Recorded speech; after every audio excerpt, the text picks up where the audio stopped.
Kendall Slide, and seated just outside of Waco, since its origin in the late 19th century, is a place that has provided many in-need children and families a place to be safe and learn.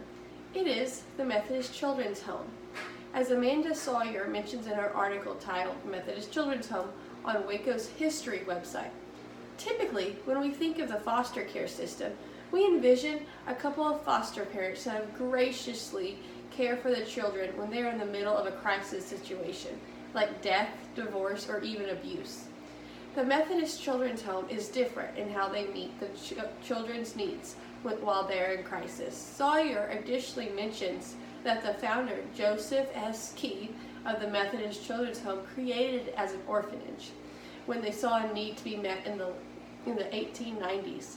Once founded, in the 16-room home had 26 residents living safely. In the earlier part of the next century, they realized that the residents needed some type of schooling, so they attended local public schools.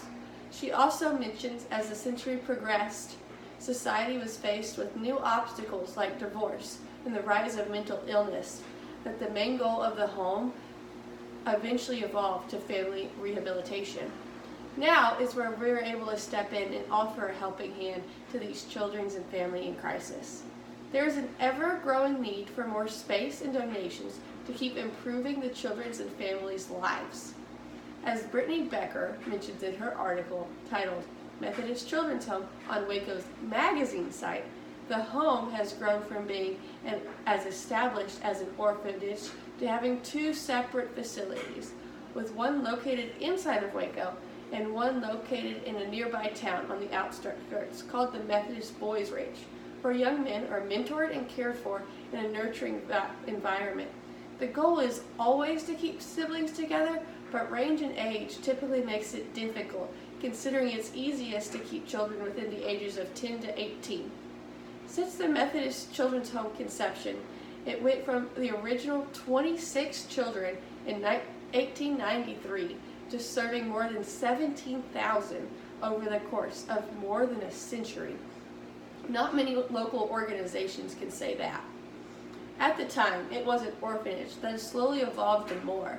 This was mentioned in an article titled Waco Children's Home Pioneers Care, which had no author. After it transitioned into the 20th century, the primary goal at the time was to care for children that don't quite typically fit into the foster care system. One of the newer ways they are facilitating growth is through varying programs that are specialized in helping to adjust students. One being the current support groups they offer for grandparents and other relatives, which will help them teach to better care and facilitate the children that they are raising during their crisis. But these programs are continuing to expand further as they incorporate the systems called Family Connections and the Nurturing Parent, as the article mentioned, are evidence-based programs to nurture children. As the solid programs begin to become more advanced, we can focus as a group on providing scholarships for the residents to continue their educational and to be an integral part of the workforce.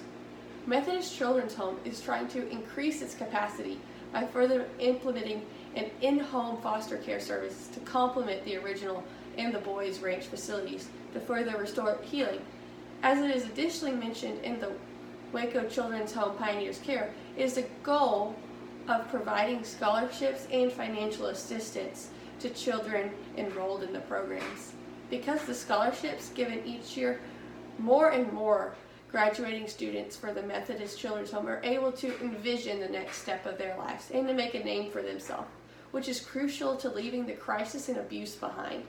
Because of scholarship donations, they have seen an increased care in school, and graduation rates are at an all-time high. As we see, it is pivotal once completing the program, the students take the next step to be a crucial part of their journey. This is the most important step to changing people's lives, is having the ability to learn a new skill and to use it in the workforce, whether that be trade school, apprenticeship, or a degree of varying levels.